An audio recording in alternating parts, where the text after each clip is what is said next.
इत्थे थोड़ी जी समझण वाली गल है, क्योंकि साडे आस पास ना बहुत सारिया चीज़ां इदां दियां ने कि असी समझदारी नूं भी समझना नहीं चाहते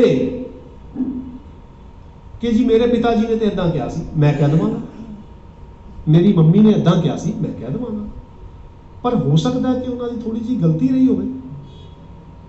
मैं बड़े फराख दिली दे नाल बड़ी क्लैरिटी दे नाल ये गल इत्थे हर बार करता वां कि जदों मैं छोटा सी साडे घरां दे अंदर वर्त रखे जांदे सी, समय दे नाल एजुकेशन आई ते वो खत्म हो गया हिसाब किताब, ते की मैं अज वो लकीर पकड़ के चलां कि जी साडे घरां दे विच वर्त रखे जांदे सी ते वो ठीक सी? नहीं, वो गलत सी। समझना पएगा, हर एक नूं समझना पएगा, क्योंकि बड़ी वड्डी एक होर एग्जाम्पल है नॉर्मल लाइफ दे विचकार होंदी है। एक बंदा सुत्ता होंदा है, उन्होंने कोई किसी तरीके की प्रॉब्लम होती है, और वो प्रॉब्लम फिजिकल की जगह मैंटल होती है। जदों बंदा स्नोरिंग करता है, खराटे लेंदा है जिन्हों कहते हैं, एक तो वो फिजिकल प्रॉब्लम है, पर उस तो ज्यादा वो मैंटल प्रॉब्लम है। मेडिकल रिसर्च ने दसिया है, बंदा सुत्ता होवे, स्नोरिंग कर रहा होवे, खराटे लै रहा होवे, ते सुत्ते बंदे नूं सिर्फ इन्ना कहा जाता है कि यार खराटे मारता, बस दैट्स इट, क्योंकि वो मेरी नींद परेशान कर रहे हैं ना। पर उही जे बंदा उठिया होवे, जागदा होवे, कुर्सी ते बैठा होवे, अखां खुलियां होण और सानू पता है कि जाग रहा है, वो खराटे लवे, कि उन्होंने की कवांगे? ये बड़ा मूर्ख है।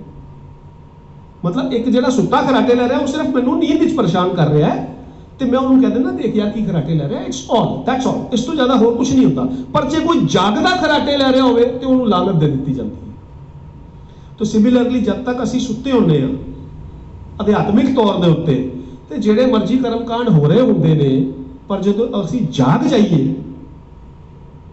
फिर वो कर्मकांडां च फसे रह जाइए। कदी तो सानू बाहर आना पएगा, कदी सानू साबित करना पएगा कि मैं उठिया होया वां, मेरे च जागृति आ गई है।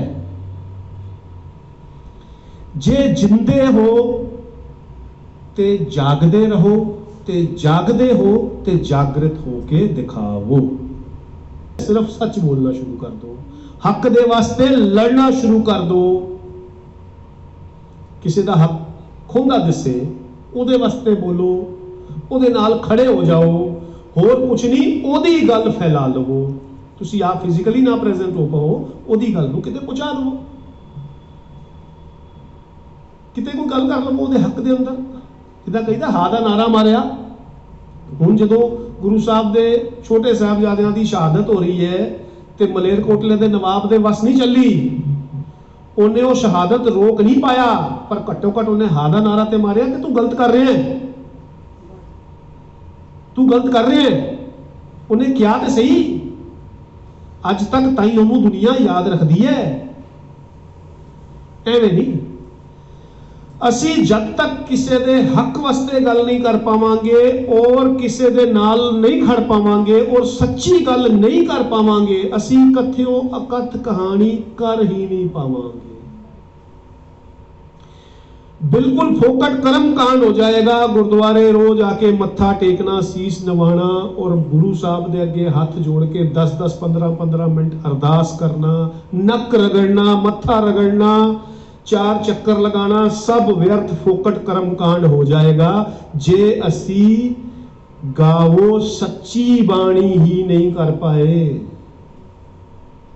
सानू समझना पएगा, सानू वो चीज नू जस्टिफाई करना पएगा जिथे गुरु साहब सानू कह रहे हैं आवो संत प्यारेओ। इन्ने विश्वास नाल सानू प्यारेओ कह रहे हैं, ते असी वो प्यारेओ नू जस्टिफाई नहीं कर पाए, तो फिर फोकट कर्म कांड कर रहे हैं। दुनिया कर रही है, असी भी कर रहे हैं।